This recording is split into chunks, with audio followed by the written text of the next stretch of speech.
36 വർഷത്തെ പ്രവാസ ജീവിതത്തിൽ സമ്പാദിച്ചതെല്ലാം ഉറ്റവർക്ക് നൽകിയിട്ടും അസുഖം ബാധിച്ചപ്പോൾ തിരിഞ്ഞു നോക്കാൻ ആളില്ലാതെ കഷ്ടപ്പെടുകയാണ് കൊല്ലം പരവൂർ സ്വദേശി അലാവുദ്ദീൻ റാണ.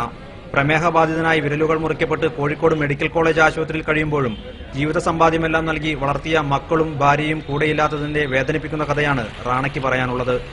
ഞാൻ വിദേശത്തായിരുന്നു. എന്റെ ജീവിതത്തിന്റെ യൗവനമെല്ലാം ഞാൻ അവിടെ ഉരുകി കളഞ്ഞു. ഭാര്യയ്ക്കും മക്കൾക്കും വേണ്ടി കഷ്ടപ്പെട്ടു.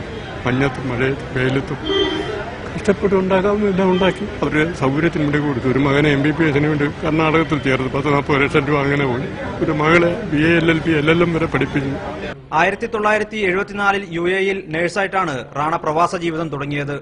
2 ആൺമക്കളും ഒരു പെൺകുട്ടിയുമുണ്ടെങ്കിലും ആദ്യപുത്രൻ 10-ാം വയസ്സിൽ മരിച്ചു. മക്കളെ പഠിപ്പിച്ച് നല്ല നിലയിലാക്കാൻ ശ്രമിച്ചെങ്കിലും പിന്നീട് താൻ വീട്ടിൽ നിന്ന് പുറത്താക്കപ്പെടുകയാണ് ചെയ്തതെന്ന് റാണ പറയുന്നു.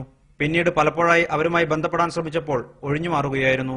നിരവധി ഭാഷകൾ അറിയാവുന്ന റാണ പല ഗൾഫ് രാഷ്ട്രങ്ങളിലും ജോലി ചെയ്തിട്ടുണ്ട്. പ്രവാസി മലയാളി ക്ഷേമനിധിയിൽ അംഗമാണെങ്കിലും റാണയ്ക്ക് ഇതുവരെ സഹായമൊന്നും ലഭിച്ചിട്ടില്ല. ചില നല്ല മനുഷ്യരുടെ സഹായത്താൽ മെഡിക്കൽ കോളേജിനടുത്തുള്ള ചെറിയ റൂമിലാണ് റാണ ഇപ്പോൾ താമസിക്കുന്നത്. മീഡിയ 1 കോഴിക്കോട്.